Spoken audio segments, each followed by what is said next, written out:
jiro waan taageersanahay ka culimaan insha Allah ta'ala waxaan leenahay sida ay gaadheen ay u kala saareen waa mid maslaxada dalka iyo dadka iyo islaamkuba ay ku jirto taa ayaan raacsanahay maxaa yeelay ummadan waajibkooda iyo masiirkooda iyaga ayaa ka mas'uula sidii ay u maleeyeen inuu khayrku ugu jirana insha Allah annaguna waan raacsanahay arrintaasina waa mid madaxweynaha aan ku garab taaganahay waxaan leenahay jazaakumullah wa yadakumullah wa salaam maanta waxaan isugu nimid ee bulshada inta leega isku soo baxday annagoo doonayna inaan taageero madaxweynuhu go'aanka uu ku kala qaaday labada doorasho annagu waxaan nahay gobolka ugu hor cawda tabashada geeyay annagu haddaan reer awdal nahay waxaan hiliyooga la garab taaganay go'aanka uu madaxweynuhu ku kala qaaday labada doorasho waxaan leenahay haddaan nahay bulshada deegaanka gobolka awdal waxaan doonaynaa in madaxweynuhu waxaan doonaynaa tabashada in la noo hirgeliyo annaga ugu hor tabanay annagu diyaar uma nihin doorasho baarlamaan mana dhacayso waayo 13 xildhibaan nama anfacaan noomana cuntamaan waa sanad iyo awdal ay saaran marka madaxweyne waanu ku garab taaganahay doorashadaad kala qaaday ka madaxweynaha baarlamaanka hadday wax qabanayaan intaas sano hortaalay tabashadayadu marka maanta markay gaadhay in doorashada isaga naga soo gashay in la yiraahdo maxay labada doorasho la saaro ma yeelano gobolka awdal iyo sanad kama dhacayso doorasho baarlamaan illa tabashada la hirgeliyo 13 xildhibaan ma doonayna iska haystaan maanta waxaan inaanu ku taageero hadalkii madaxweynaha labadii doorasho baarlamaanka iyo madaxweynaha annagu reer awdal haddaanu nahay annagoo ka mas'uul haweenka gobolka awdal waxaanu cod dheer iyo cod gaabanba ku sheegaynaa inaanaan raalli ka ahayn qabsoomidda doorashada baarlamaanka waayo annagu 13 xildhibaan marnaba kuma qanacsanin annagu baryahan oo dhan waa la soo noqnoqday 40 and 45 baan hada jeer qoraalka bixinayna 13 baarlamaan annagu raalli kama nihin doorashada la kala qaaday waa ku taageersanay madaxweynaha si fiican buu u dhigay sidaasaan caalamka yareeyay caalamka u sheegayna wasalaam waxaan ku soo dhawaynaynaa hadaan anagu haweenka qaranka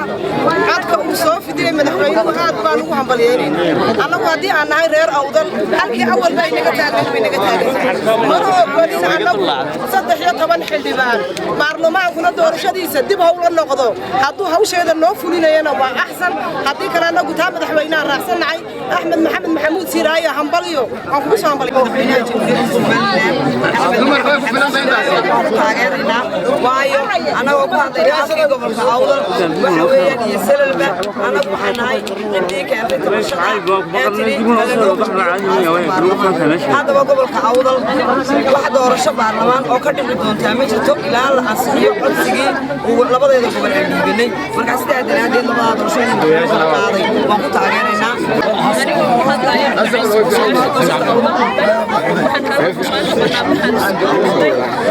taageerno go'aankii madaxweynuhu kala qaaday labada doorasho isagoo eegay tabashooyinka soo bilaabay gobolka awdal oo ugu horeeyey iyo gobolka sanaag bari iyo gobolka sool intaba wixii tabasho ee jirta lagama maarmaan baan u aragnay in madaxweynuhu labada doorasho tixgeliyo in la kala qaado danbayna u tahayna masiirka iyo deganaanshaha iyo nabadda Soomaaliland mashruuca laga hadlayaa waxa weeye doorashada labada uu kala reebay odaygu madaxweynaha gobolka madaxweynaha Jamhuuriyadda Soomaaliland dan haddii uu mooday isagu annana waan taageersanahay in la kala reebo tabashada awdal iyo sanaagna gaar loo garo wuxuu yiri hala dhiraandiriyo arrintu waa arrin qaali ah war hala dhiraandiriyo buu arrinta waxaan uga reebay in la dhiraandiriyo buu oo go'aan laga gaaro taasaan ku taageersanahay inaan 13 lagu galay sida haweenkuba sheegay man ku taageersanahay salaam leenahay ilaahu balay ilaahu baxalay kaale hadalka bayansan ee wanaagsan ilaahay hayna socodsi inta dhageysanaysaana maqan loo mahadal la nagu taageer waxaan leenahay ما ديرين هي أنا واركان سلا ودمادي ما سو ودمادي قبل هيجي بكور أرينا بعدان أم بوامدو أم بواجرجر جرجرنا ما مدونا نجماها وعدان وعلقو كرتا سدا قبل هيجي بقى خدنا محافظ وملايين سدا قبل هيجي كرتا ويه waxaan leenahay annagu arrinka intaasaan midiyad Allah ina gaarsiiyay iyaan lagu degan kullaba haday wax waliba dhacaan saamigii iyo iyagii oo la nasiyo maahin baarlamaan u footayn mayno farla u footayn mayno laakiin madaxweynuhu yirina masiibo qeyd baa loo maydhay sanado tala loo gartay waa raacsan oo waa ogol kala reebay doorashada oo madaxweynaha hore soo dhigay ta kale la dib ugu dhigay waan ku taabacsannahay waata koobaad talabaad saamiga sida uga hadlay sanad iyo awdalba labadan gobol horeyba tabashada cid ku hadasha oo wixii sheegatay iyaga ugu horreeyay taana waxaan leenahay sida ha helaan ha uu yiri insha Allah inayna noqonin hal fuliyo oo fulin ha yeelato midana ha loo yeelo oo hal soo xadeeyo inay way noqon doonto mooyaane la yiraaho hasilaawna hal la yeelo oo hal la kala reebo lagu daayamo gol madaxweyne waa ina taariikhiga tagto oo wax dhamaad noqoto oo la mudeeyo oo waqtigeegana fusha waa inay noqotaa taana saasaan leenahay isku soo baxay halkan haween dhalinyaro uqaal mas'uuliyiin waxay ka turjumayaan oo dareenkooda muujinayaan siday ugu qanacsan yihiin kala reebinta oo kala reebay golaha baarlamaanka iyo madaxtooyada madaxweynuhu taas oo yiri madaxweynuhu dadkii gobolka awdal hadaan iyo selil dadkii wax tabanayay u horeeyaana bari iyo galbeed tabashadooda ilaa la xalinayo dib baa loo dhigayaa oo yiri waanu ka haysanay waana ku raaxsanahay mid kale hadda man hafeef ka dhiganayna dib u dhiga ayuu noqon sida golihii guurtida la iska fadhiyo inuu ahaanin oo sida golihii guurtida waa la kordhiyay baarlamaanka marka la yiraahdo sidii guurtida uu la fadhiinay laakiin muddo xadaysan oo yeesho oo lagaga jawaabana tabashada dadka sida awgeed saasan ku raaxsanahay waana ku boorinaynaa madaxweynaha waxaana leenahay intaad fadhido hawlaha kala jaf kala dhamee waana kugu taageersanahay ugu barbar hoggaan baan leenahay madaxweynaanu ka dhiganay cod baanu ku dooranay wadanka isaga daabka haya oo muddo daabkeega haya isaga iyo inta talada u fadhida ee imiga halka kala soo talisay go'aanka ay gaareen ee ah in golayaasha la kala reebo doorashada madaxweynaha iyo doorashada baarlamaanka sababa awgood in loo kala reebo uu soo dhigay in siyaasadda la tuqaantuqiyo oo garbaha la qabto oo talada la wadaarsamo oo gorin waxaanu ogolahay in isagoo ka fiirsanaya annaguna saamiga aanu tabanay uu noo sadgooyo isaguna uu talada uu hayo isagoo u madax bannaan loo daayo go'aanka uu gaadhayna waanu ku taageernay madaxweynaha jamhuuriyadda Soomaaliland madaxweyne Maxamed Axmed Siiraayo uu soo saaray baaqi kala reebay labada doorasho tii baarlamaanka iyo tii xildhibaanada aad iyo aad baan ugu taageersanahay waad maqlayseen codka ka soo baxaya shacbiga iyo haweenka sida ay taageerayeen madaxweynahooga go'aanka geesinimada leh ee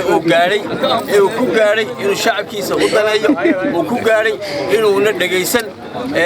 wax yar oo lacag oo maartay yiraahdo waan goosanina iyo wax qiimo ay leedahay waxa ka weyn waa masabka ummadda ka weyn gobolka awdal waa kii bilaabay inuu sameeyo macnaheedu tabashada uu ku keeno yiraahdo war anaga waxa nooma qaybsama nooma cuntame wax fiican oo aan noo cuntama hana loo keeno taasi waxay keentay go'aanka madaxweynuhu uu ku qaatay ee geesinimada leh waxaad ka daawad doontiin intani ka badan inay shacabka codkooda aad ku maqlishiin inay dadku ayna ka raaleeyahayn imikana maaha mid maartay muxuu ahaa tii baarlamaanka way noo dambaysaa go'aanadu waxay ku gaareen inay baarlamaanka ilaa codkooda ay helaan ayna footeen laakiin tii waxay diyaar u yihiin madaxweyne inay codayaan tii madaxweynimada waxaan la qabnaa dadweynaha iyo gabdhaha iyo dumarba waxay ku dhawaaqeen waxaan taageeraynaa go'aankii madaxweynuhu ku kala qaaday labada doorasho isaga oo raba in laga jawaabo tabashooyinkii dadweynaha ay soo jeediyeen run ahaantii haddaan reer awdal iyo reer salal nahay sidaa dadweynaha iyagu qabaan ku gali mayna 13 xildhibaan doorashada waxaan rabnaa in laga jawaabo go'aankii madaxweynahana waan raacsannahay kala qaadista labada doorasho kala qaaday ilaa laga jawaabayo saami qaybsiga run ahaantii dadweynaha iyagu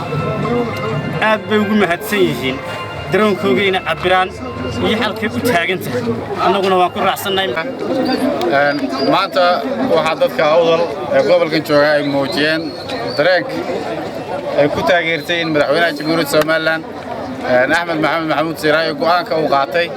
ee ah ilaa inta la helayo saamiga dadka reer awdal xaq u leeyihiin inaan doorashadii baarlamaanka la qaban isagoo soo horeysay doorashadiisii taasoo idin cadaynaysa in madaxweynuhu isagu kursigaanu ku dhaganayn ee uu kiisu haneeyay in doorashadeedii la qabto 27 bisha Maarch ee sanadka soo socda halka uu madaxweynuhu tii baarlamaanka dib u dhigay isagoo ka eegaya balantii uu la galay reer awdal iyo reer Sool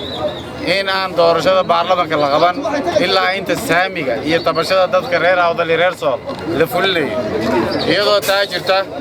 ayaa waxaa jirta cadaadis naga imanaya dadka naga caawiya dhinaca doorashooyinka doorooyinkana aad maanta dareenteen ee aad xafiiskii gobolka ka hor timaadeen ayaanu idinla qabnaa anigoo matalaya madaxweynaha jamhuuriyadda Soomaaliland wakiilkiisa gobolkan ah dareenkaasaa jira madaxweynuhu go'aan ku qaatay waa go'aan ku salaysan dareenka dadka reer awdal iyo reer Sool ku salaysan weeye anana taasaanu idinla qabnaa madaxweynuhu isagaa faydan oo inoo shaqaynaya isagaa maanta doonay inuu ka midho dhaliyo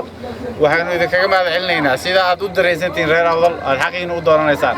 anigoo baro saabkaan uu idinku matalayaa inaan xaqiina doonno oo aan cod dheer ku gaarsiino cid kastoo diidaysa xisbiyada mucaaradka iyo gaalada wada ameen ajnabiga wada socda waxaan leenahay doorashadii baarlamaanka dadkii reer awdal way muujiyeen dareenkooda ilaa saamigooda ay helaan mooyaane sidii hore lagu galayn saasaanu madaxweynuhu qabaa in taa la xalilo marka hore tabashada la xalilo dabadeedna doorashadii baarlamaanka la galo saasaanu ku matalaynaa dadka reer awdal aan codkii madaxweynahana maanta aniguna halka kaga matalayaa iyadoo aan la aragti ahay dadka reer awdal waxaynu gelaynaa doorashada marka saamiga la isla meel dhigo oo dadkii xaq u lahaa inay ka taliyaan sidii 39 looga taliyay Boorama inta la isugu yimi wax ummaddu wada go'aansatay in marka la isugu yimi haddana ummaddu wax la go'aansato dabeedna waxay reer awdal iyo reer Sool ku qanacsan doorasho lagu wada galo Soomaaliland oo kala lulataa Soomaaliland noqon mayso awrkii socday madaxweynuhu uu joojiyay wuxuu u joojiyay in la soo gaadho